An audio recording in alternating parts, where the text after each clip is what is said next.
So joining us via our video link is Dr. Elias Sithole, who's the head of disaster management at COGTA. Thank you so much for your time this hour on the program. So, of course, the mop-up trail has intensified, particularly in KwaZulu-Natal. Talk to us about some of the key focus areas at this point.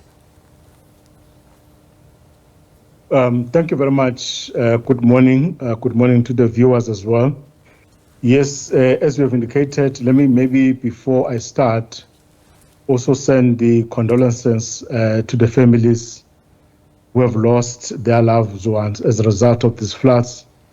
Yes, when we received the earlier warning from South African Weather Services as early as the 13th of March, we're able to deploy our disaster teams to some of the hotspots, which we know that in most cases, those areas, they can easily be flooded if we receive the rainfall. So eThekwini and some of the municipalities has been our focus areas to make sure that informal settlements, specifically those areas, we are able to make sure that when floods affect those communities, we are able to assist those communities.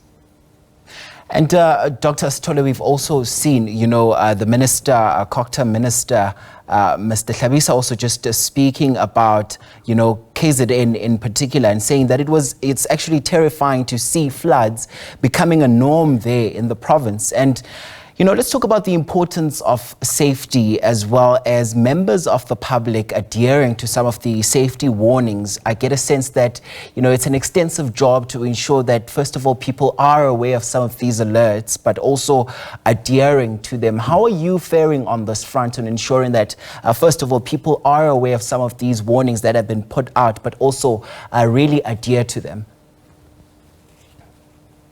Yeah, we communicate earlier warnings through all the media platforms to make sure that we reach all the communities, specifically in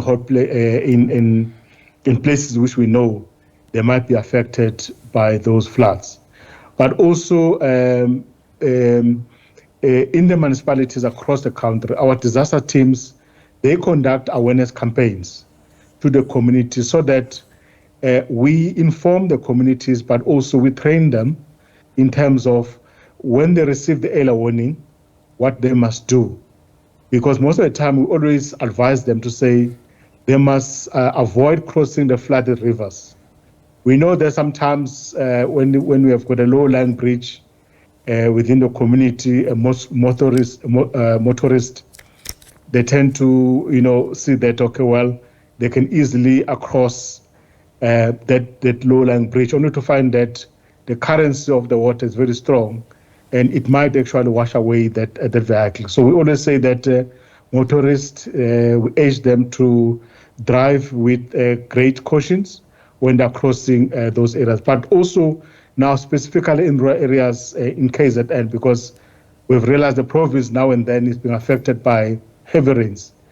We always say that because some of the communities in rural areas, they've got livestock, and they have to make sure that they move actually their livestock into higher ground. But what is very, very important for us to make sure that we save lives.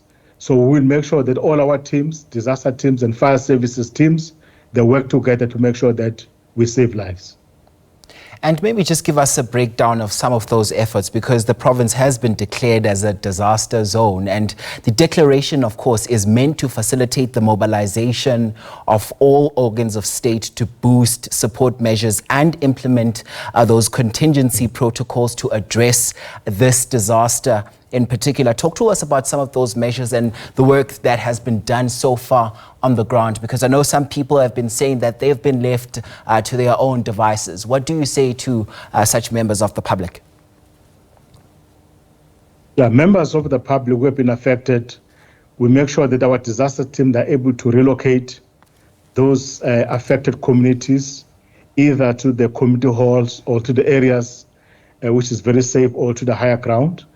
And then also we have activated our stakeholders and NGOs so that they're able to augment the capacity of government yes, you are correctly, in terms of this classification which we have done, in terms of the national state of disaster, is to make sure that the executive take responsibility in terms of coordinating these disasters at national.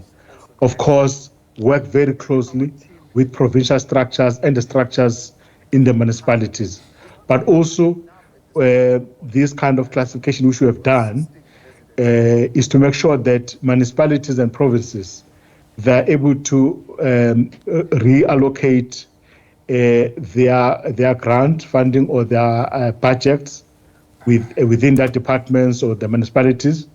If there are shortfalls, then from our side as national government, we are able to come and assist them in terms of augmenting those shortfalls as well.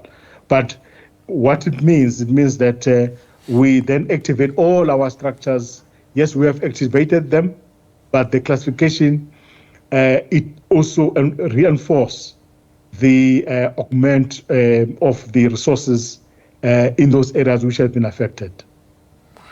And of course, this is going to be an exercise that will be resource as well as, finance intense in a way as well. So Dr. Sithole, let's talk about some of the measures that you have put in place. I know that there has also been some arrangements to move some of the people. Talk to us about that and how some of these people in the hardest hit areas right now are being serviced, particularly when we look at temporary shelters.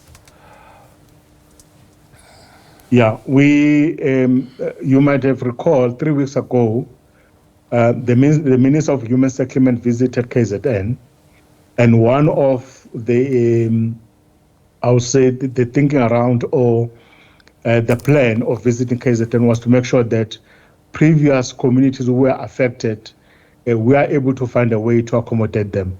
The ones which have been affected, the disaster team would make sure that we move them to the close community halls. If the halls are not available, we'll make sure that our disaster team, as we speak, to make sure that any temporary structure which actually can be erected, so that if it rains, at least our community, they've got a shelter.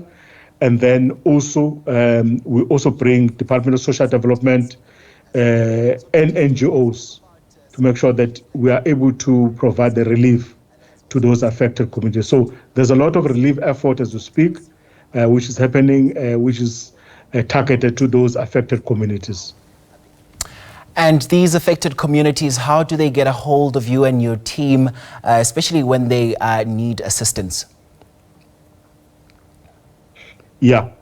The communities who are residing within the eThekwini metro boundaries, the disaster team from eThekwini, they're already there on the ground. But eThekwini Disaster Management Center and fire services, they can easily reachable. There are telephone numbers which have already been distributed to the affected communities. So I would say all the areas which have been affected, we are aware of them. So they will definitely see the disaster teams coming on their way so that we are able to provide those relief which are needed in those areas. Dr. Elias Sithole is the Head of Disaster Management at COGTA. Thank you very much for your time on the program this hour.